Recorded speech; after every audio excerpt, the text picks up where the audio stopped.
Hello friends, welcome to my channel stories by Garima Kushwaha. दोस्तों, जैसा कि आप जानते हैं, मैं हर रोज़ आपके लिए अलग अलग और रहस्यमयी कहानियाँ लेकर आती हूँ। दोस्तों, मेरी पिछली कहानी में आपने सुना था वेंडिगो स्टोरी का पहला भाग, और आज मैं आपको उसी कहानी का दूसरा भाग सुनाने जा रही हूँ। तो चलिए शुरू करते हैं हमारी आज की वीडियो।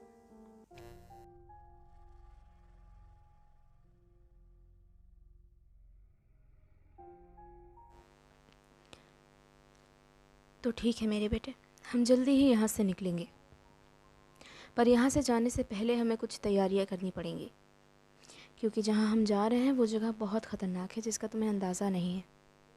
मैंने उसे पहले भी देखा, इसलिए इसलिए जानता हूँ वो कैसा है। इसलिए चाहता हूँ कि तुम अच्छे से तैयारी करो। अपने साथ कुछ खाने पीने की सूखी चीज़ें ले लो, और हो सके तो हो सके तो अपनी सेफ्टी के लिए भी कुछ। मेरे पास गन्स हैं जो हम दोनों के काम आएंगी। जी दादाजी, मैं जानता हूँ कि मुझे क्या लेना है। मैं सुबह तक सारा सामान लेकर यहाँ आ जाऊँगा, उसके बाद हम चलेंगे, ठीक है? इतना कह के टिम वहाँ से वापस चला गया, और अगले सुबह वो अपने ग्रैंडपा के सामने था, सही वक्त पर। Good morning grandpa. मैं आ गया। ओह मेरे बेटे, तुम बिल्कुल सही वक्त पर आए हो। चलो, निकलने से पहले थोड़ा नाश्ता कर लेते हैं। ग्रैंडपा, आपको पता है, मुझे बहुत सी काम की चीज़ें मिली हैं। वो देखकर आपको बहुत खुशी होगी। आपको ज़रूर उससे मदद मिलेगी। अच्छा, तो तुम क्या लेकर आए हो अपने साथ? ग्रैंडपा, मैं अपने साथ एक मोशन डिटेक्टर लाया हूँ, और बहुत सारे मोशन डिटेक्टिंग कैमरास भी। और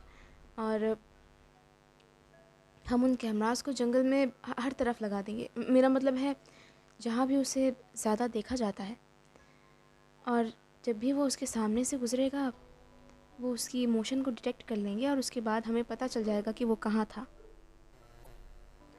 अरे वाह, ये तो बहुत अच्छा किया तुमने मेरे बेटे। Thank you grandpa. कुछ देर तक उन दोनों में इसी तरह बातचीत चलती रही, जिसके बाद उन दोनों ने अपना सामान अपनी कार में रखा, और उसके बाद कार स्टार्ट कर दी। हम यहाँ से आगे अपनी गाड़ी से जाएंगे बेटा, और उसके बाद मैं मेरी गाड़ी मेरे एक दोस्त के घर छोड़ दूँगा, और आगे का सफ़र हमें ट्रेन से करना होगा। जानते हो, हम इतना लंबा रास्ता ऐसे तो नहीं पार कर सकते। जानता हूँ ग्रैंडपा। ठीक है मेरे बच्चे, मुझे तुम पर बहुत भरोसा है, और मुझे उम्मीद है कि तुम हर चीज़ ठीक से कर पाओगे, और इसीलिए मैंने तुम्हें यहाँ बुलाया है। जानते हो, तुम्हारे पिता को कभी इन कामों में इतना इतना मज़ा नहीं आया, ना ही उन्हें इन कामों से कभी लगाव रहा, और इसीलिए शायद हमारे बीच में दूरियां बढ़ गईं। इसी तरह बातों बातों में सफ़र करता जा रहा था। ग्रैंडपा और टिम दोनों ही आगे बढ़ते जा रहे थे। तकरीबन आधे घंटे का रास्ता तय करने के बाद ग्रैंडपा ने अपनी कार को अपने दोस्त के घर छोड़ा, और कुछ देर का रास्ता तय करके वो दोनों रेलवे स्टेशन पहुँचे। वहाँ पहुँचने के बाद कुछ देर इंतज़ार करना पड़ा, और उसके बाद उन्हें जल्द ही उनकी ट्रेन मिल गई। वो अपनी ट्रेन में सवार हुए और राहत की सांस ली। ट्रेन में बैठने के बाद भी दोनों बातचीत करते ही रहे। एक लंबे अरसे बाद टिम और उसके ग्रैंडपा का मिलना हुआ था। टिम ने अपने ग्रैंडपा से पूछा, तो ग्रैंडपा, क्या आपने सच में उसे देखा था? हाँ भी और नहीं भी। क्यों? मैंने उसे देखा था, पर इतने अच्छे से नहीं देख पाया था। बस एक झलक भर दिखी थी हम दोनों को। कैसा था वो दिखने में? बहुत बहुत खौफनाक। मैं तुम्हें ठीक से समझा नहीं सकता। वो देखने में बहुत विशालकाय था, पर बिल्कुल हड्डियों का ढांचा रह गया था, और उसका चेहरा किसी हिरन की तरह था। सर पर सींग थे, और चेहरा भी किसी कंकाल जैसा ही नज़र आ रहा था। वो दो पैरों पर खड़ा था और हमें ही घूर रहा था। उसका चेहरा ही बहुत भयानक था टिम, किसी को भी डराने के लिए काफ़ी। शायद वाकई में मेरी बेवकूफ़ी थी कि मैंने लेस्ली को वहाँ अकेले छोड़ दिया। नहीं छोड़ना चाहिए था। ग्रैंडपा, आप उस बात को भूल जाइए। जो कुछ भी हुआ वो बीत चुका है और इसमें आपकी कोई गलती नहीं है। हाँ, मैं जानता हूँ। खैर, तुम अपनी बात बताओ। तुम्हारे कॉलेज में सब ठीक चल रहा है? मैं अभी कॉलेज नहीं गया हूँ ग्रैंडपा। मुझे अगले साल कॉलेज में दाखिला मिलेगा और पुराने सारे दोस्त छूट जाएंगे। पर खैर, कॉलेज जाने में मज़ा आएगा। वैसे फ्यूचर में क्या बनने का इरादा है तुम्हारा? अम, मुझे नहीं पता, पर पापा वो चाहते हैं कि मैं एक लॉयर बनूं। पर मुझे लॉयर नहीं बनना। मुझे आपके जैसा बनना है। मुझे आपके जैसा कोई काम करना है जिसमें एडवेंचर हो और और ऐसा बहुत कुछ। मुझे वही डेली रूटीन की बोरिंग सी ज़िंदगी नहीं जीनी। तुम्हारी दादी माँ के भी ऐसे ही ख्याल थे और मेरे भी। पर तुम्हारे पापा, वो न जाने क्यों हम सबसे अलग थे।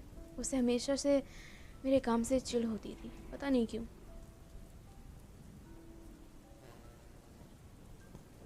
अब दोपहर का वक्त हो रहा है, हमें लंच कर लेना चाहिए और कुछ देर आराम कर लो बेटे, क्योंकि हो सकता है हमें रात भर जागना पड़े। उसके लिए तुम अभी से आराम कर लोगे तो बेहतर रहेगा। ठीक है ग्रैंडपा। इतना कहकर उन दोनों ने साथ ही लंच किया और कुछ देर आंखें बंद करके आराम करने की कोशिश की। रास्ते में अचानक ही बारिश शुरू हो गई। मौसम ख़राब होने लगा। वक्त से पहले ही अंधेरा होने लगा। जब तक वो लोग अपनी मंजिल पे पहुँचे, अंधेरा घिर चुका था। भले ही शाम का वक्त हो रहा होता। आम दिनों में तो इस वक्त सूरज ढल रहा होता और अच्छी खासी रोशनी होती, पर बादलों की वजह से आज कुछ नज़र नहीं आ रहा था। जंगल और घना दिखने लगा था अंधेरे की वजह से। ज़मीन पूरी तरह से गीली थी और इसलिए कोई माकूल जगह नहीं मिल रही थी टेंट लगाने के लिए। पर उन्होंने किसी तरह एक पेड़ के नीचे एक कुछ सूखी ज़मीन ढूंढ ली। वो पूरी तरह सूखी नहीं थी, पर बाकी जगहों से कुछ ऊंची थी और साफ़ भी, और इसलिए उन दोनों ने वहीं अपना टेंट लगाना शुरू किया। अंधेरा ढलने लगा था। शाम के इस वक्त 6 ही बज रहे थे, पर अंधेरा बहुत घना हो गया था। ग्रैंडपा, कैंप तो लग गया। अब मेरे ख्याल में हमें उन जगहों पर चलना चाहिए जहाँ जहाँ उसे सबसे ज़्यादा देखा गया है। इस जंगल में मैंने काफ़ी रिसर्च की और मुझे मुझे वो सारी जगह पता है जहाँ जहाँ वो सबसे ज़्यादा देखा गया। पर आप तो जानते हैं ना, जंगल के रास्तों के बारे में आपसे अच्छा कौन जानता होगा। बस आप मुझे बताइए कि वहाँ तक कैसे पहुँचेंगे। ठीक है, मुझे बताओ वो कौन कौन सी जगह है। ग्रैंडपा ने उन जगहों के नाम देखे और वहाँ के कोऑर्डिनेट्स देखे और कुछ देर अंदाज़ा लगाने के बाद उन्होंने सही जगह ढूंढ ली। और इसी तरह करते करते उन्होंने जंगल में 3-4 जगहों पर मोशन सेंसर कैमरे लगा दिए, जो किसी भी तरह की हरकत का अंदाज़ा होते ही सिग्नल दे देते थे और फ़ोटोज़ खींच लेते थे। ठीक है ग्रैंडपा, अब यहाँ का काम तो हो गया। क्या क्या हम कैंप वापस चलें? ओह हाँ हाँ बेटे, बिल्कुल। बारिश भी थोड़ी हल्की हो गई है। कोशिश करते हैं आग जलाने की। आग जली रहेगी तो अच्छा रहेगा। वो हमारे करीब शायद ना आए और जंगल के और भी जानवर, यहाँ और भी ख़तरनाक जानवर होंगे। हाँ हाँ, आप ठीक कह रहे हैं ग्रैंडपा। चलो फिर आग जलाने की कोशिश करते हैं। ऐसे भी ऐसी बारिश में आग जलना मुश्किल ही है। पर और बात सच थी, उन्हें तकरीबन आधे घंटे लग गए उस आग को जलाने के लिए, और उसके बाद बड़ी मुश्किल से आग जल पाई। पर जब आग जली तो वो अच्छे से जली और आसपास का इलाका रोशन हो गया। ग्रैंडपा और टिम दोनों को ही ठंड से थोड़ी राहत मिल गई और जंगल के कीड़ों से भी। ग्रैंडपा, लगता है हमें डिनर कर लेना चाहिए। हाँ ज़रूर मेरे बेटे। मैं इन कैमरास को अंदर रख देता हूँ, ये हमें फ़ोटोग्राफ्स दिखाते रहेंगे। ठीक है, अंदर रख दो। और मेरा लैपटॉप भी। हाँ, वेरी गुड। तुमसे तुमसे मुझे यही उम्मीद थी मेरे बच्चे। तुमने मेरी बहुत मदद की। मुझे तो इन नए गैजेट्स के बारे में ज़्यादा कुछ पता ही नहीं था। अच्छा हुआ कि मैं तुम्हें अपने साथ ले आया। सही कह रहे हैं ग्रैंडपा। इसी तरह वो दोनों कुछ देर बातचीत करते रहे और डिनर का लुत्फ़ उठाते रहे। और उसके बाद वो दोनों वापस कैंप के अंदर आ गए। टेंट उनका सूखा हुआ था और बाहर के माहौल से काफ़ी आरामदायक भी। यहाँ वो कीड़ों और मच्छरों से बचे हुए थे। बाहर आग अभी भी जल रही थी। टिम और ग्रैंडपा पूरी तरह तैयार थे पूरी रात जागने के लिए। ग्रैंडपा के पास उनकी गन्स थी और टिम के पास उसका लैपटॉप था जिस पर वो लगातार नज़र रखे हुआ था। रात गहराती जा रही थी। ग्रैंडपा को अब धीरे धीरे नींद आने लग गई थी। ग्रैंडपा, हाँ क्या हुआ? ग्रैंडपा, मुझे लगा जैसे हमारे कैमरे ने कुछ देखा। हाँ क्या सच में? हाँ। ओ माफ़ करना बेटा, मेरी बस थोड़ी आँख लग गई थी। क्या क्या तुमने सच में कुछ देखा? हाँ, भी वहाँ कुछ हरकत हुई। मैं भी कोशिश करता हूँ उन फ़ोटोज़ को देखने की। ये मेरे लैपटॉप से जुड़ा हुआ है और सभी चीज़ें लाइव नज़र आ रही हैं। अभी तो यहाँ सन्नाटा है, पर आसपास के पशु पक्षियों के बोलने की आवाज़ आ रही है। ऐसा लग रहा है कि उन्होंने कुछ खतरनाक देखा होगा, है ना ग्रैंडपा? हाँ, तुम ठीक कह रहे हो बेटा। आमतौर पर परिंदे और जानवर किसी शिकारी जानवर को देखकर इसी तरह शोर मचाना शुरू कर देते हैं। इसका मतलब वहाँ कुछ तो है। अब ग्रैंडपा भी अच्छे से जाग चुके थे। कुछ देर बाद अचानक ही टिम के दूसरे मोशन सेंसर कैमरे ने एक और पिक्चर खींची और इस बार उन दोनों को लैपटॉप में कुछ नज़र भी आया, कुछ अजीब सा। ग्रैंडपा, ज़रा इधर देखिए। क्या ये वही है? देखने दो मुझे टिम। लगता तो है कि शायद ये वही है। ग्रैंडपा, आपकी गन कहाँ है? ये है मेरे पास। क्यों? लाइए, मुझे दीजिए। मैं अभी उस शैतान का खेल ख़त्म करके आ रहा हूँ। नहीं टिम, रुको, ये इतना आसान नहीं है। रुक जाओ। नहीं ग्रैंडपा, मैं बस कुछ देर में आ रहा हूँ, आप मेरा इंतज़ार कीजिए। नहीं टिम, रुक जाओ, मेरी बात सुनो। इससे पहले कि ग्रैंडपा टिम को रोक पाते, वो पूरी फुर्ती से टेंट से बाहर निकला और लगभग भागता हुआ सा उस जगह की ओर गया जहाँ उसे अंदाज़ा हुआ कि उसने उस शैतान को देखा है। वो भागते हुए उस जगह तक पहुँचा। बारिश अभी भी हो रही थी और अभी भी पेड़ों से पानी टपक रहा था। जंगल में उमस सी हो गई थी। टिम चारों तरफ नज़रें दौड़ा रहा था। अंधेरा इतना था कि कुछ भी ठीक से नज़र नहीं आ रहा था। टिम ने अपना कैमरा देखा, वो अभी भी वहीं पर रखा हुआ था और सही से काम कर रहा था। तभी अचानक टिम ने अपने पीछे किसी तरह की हलचल सुनी और उसने पीछे मुड़कर देखा। झाड़ियों के पीछे कोई तो खड़ा हुआ था। टिम ने उसे ठीक से देखना चाहा। उसने अपने पास ली हुई टॉर्च जलाकर उस चीज़ पर नज़र डालनी चाहिए और जब उसने उसे देखा, वो सर से लेकर पैर तक कांप गया। वो बहुत बुरी तरह घबरा रहा था। उसने फ़ौरन गन उठाई, उसे लोड किया और उस जगह पर गोली दागना शुरू किया जहां उसने उस शैतान को देखा था। पर ऐसा लग नहीं रहा था कि उसकी गोलियों का कोई असर हो रहा था उस पर। वो उसी तरह खड़ा हुआ था जैसे उसे कोई असर ही ना पड़ा हो। लगातार टिम को घूर रहा था। ग्रैंडपा भी टिम का पीछा करते हुए उसके पीछे जा आ रहे थे। वो लगातार उसी ओर बढ़ रहे थे। तभी उन्होंने अचानक टिम के चीखने की आवाज़ सुनी। अरे नहीं, टिम टिम, क्या हो गया? अरे नहीं। ग्रैंडपा ने अपने हाथ में ली हुई गन उठाई और उन्होंने वो गन दागना शुरू कर दिया। उनकी गन से बहुत ज़ोरदार धमाका हो रहा था जिससे पूरे जंगल में शोर फैल रहा था और शायद यही शोर सुनकर वो शैतान भी वहाँ से भाग गया। वो टिम पर ही झुका हुआ था। ग्रैंडपा भागते हुए से टिम के पास गए और उन्होंने टिम से बात की। टिम टिम टिम, मेरे बेटे, क्या हुआ तुम्हें? तुम ठीक तो हो? ग्रैंडपा, मैंने उससे मारने की कोशिश की पर उसे असर नहीं पड़ा। ग्रैंडपा, तुम बात मत करो। टिम टिम, चलो हम वापस घर चलेंगे। ओ मेरे बेटे, ये क्या हो गया? ग्रैंडपा ने टिम की तरफ देखा। वो घायल था, उसे बहुत गहरी चोटें लगी थी। उसके कंधे पर बहुत गहरे जख्म के निशान थे और मुंह से भी खून निकल रहा था। वो बहुत बुरी तरह घायल था। शरीर से लगातार खून बहता जा रहा था।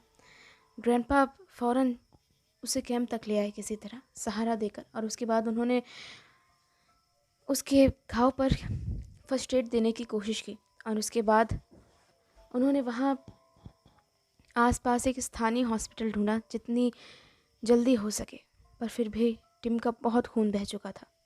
उसकी तबीयत ख़राब होती जा रही थी। हॉस्पिटल वालों ने टिम का इलाज करना शुरू किया और उन्होंने कहा, ओह गॉड, क्या हुआ था आपके बेटे के साथ? क्या किसी किसी शिकारी जानवर ने हमला किया? हाँ, ऐसा ही कह सकते हैं। ओह, बहुत अफसोस की बात है। जानते हैं, इन जंगलों में ऐसे जानवर घूमते हैं। आपको यहाँ रात के वक्त आना नहीं चाहिए था वैसे। मेरी गलती है, सब मेरी गलती है। मेरी वजह से मेरे बेटे को इतनी गहरी चोटें लग गई। अब वो कैसा है? फिलहाल वो बेहोशी की हालत में है। हम उसे ब्लड चढ़ा रहे हैं। उसकी बॉडी में ब्लड की बहुत कमी हो गई थी और घाव बहुत गहरे हैं। ब्लीडिंग भी बहुत मुश्किल से रुक पाई है। हमने उसे स्टिचेस लगा दिए हैं, पर फिर भी उसकी तबीयत अभी ख़राब ही है। और बेहोशी की दवा इसलिए कि उसे ज़्यादा दर्द ना हो, और फ़िलहाल वो बेहोशी की हालत में है। जितना आराम करेगा उतना अच्छा होगा। क्या आप लोग यहीं के हैं या नहीं? हम यहाँ के नहीं हैं। हम बस यहाँ घूमने आए थे। और क्या मैं एक फ़ोन कॉल कर सकता हूँ प्लीज़? मेरा मेरा मोबाइल हड़बड़ी में मेरे कैंप में ही छूट गया। ग्रैंडपा ने कुछ घबराते हुए कहा। हाँ ज़रूर। ग्रैंडपा ने कुछ फ़ोन कॉल्स की और उन्होंने बात करना शुरू किया। उन्होंने अपने बेटे को फ़ोन किया, यानी टिम के पिताजी को। क्या टिम को चोट लगी है? वो हॉस्पिटल में है? पर टिम आपसे मिला कब? उसने हमसे कुछ भी नहीं बताया। वहाँ चल क्या रहा है आखिर? मैं अभी पहुँच रहा हूँ। इतना कह के टिम के पिता जल्दी अपने घर से निकल आए और रात भर का सफ़र करने के बाद अगली सुबह वो हॉस्पिटल पहुँचे। टिम हुई अब होश में आ चुका था। ग्रैंडपा उससे बातें कर रहे थे। टिम के ग्रैंडपा उससे बातें कर रहे थे। ओह मेरे बेटे, अब तुम कैसे हो?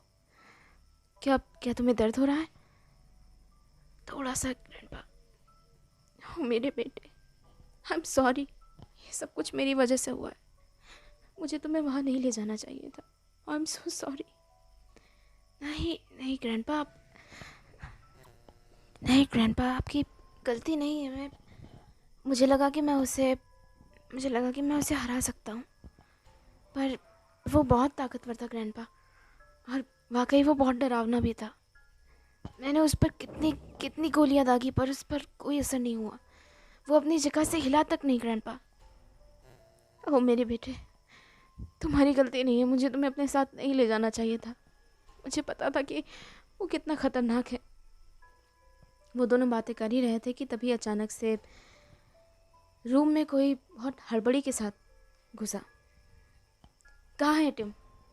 टिम टिम टिम, तुम कैसे हो? ओह माय गॉड, तुम्हें तो बहुत गहरी चोटें आई हैं। तुम्हें क्या हुआ आखिर?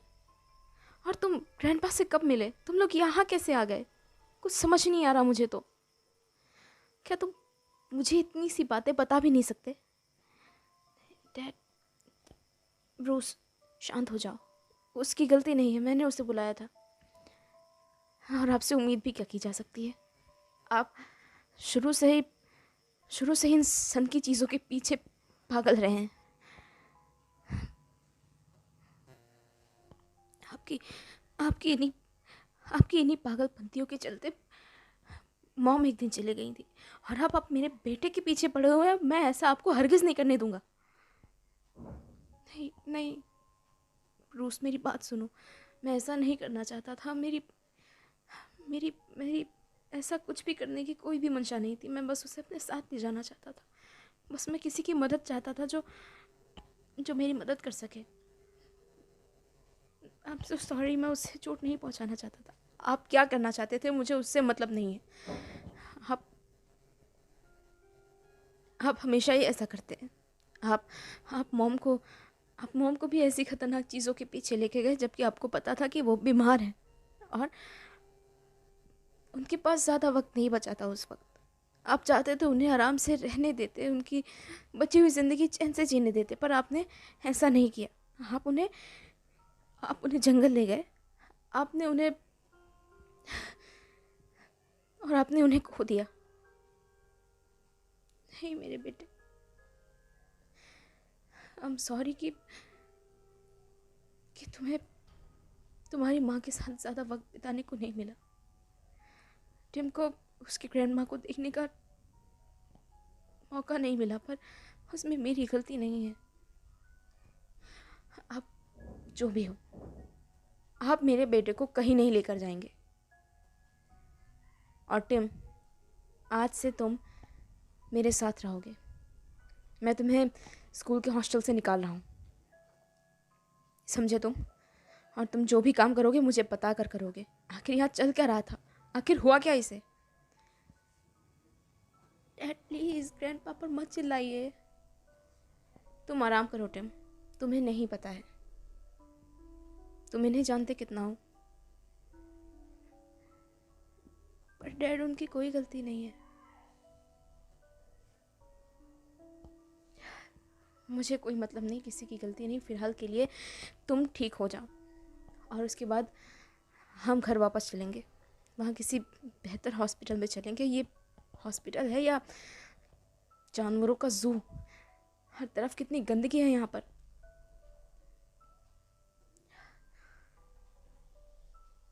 आप मेरे परिवार से दूर ही रहिए डैड। इतना कहकर ब्रूस वहाँ से चला गया। वो बहुत नाराज़ था। इतना कहकर ब्रूस वहाँ से चला गया। ग्रैंडपा जानते थे कि ब्रूस और उनके बीच दूरियों की एक ये भी वजह है कि ब्रूस हमेशा ये सोचता था कि उसकी मॉम के चले जाने के पीछे और उनकी डेथ के पीछे ग्रैंडपा की गलती है।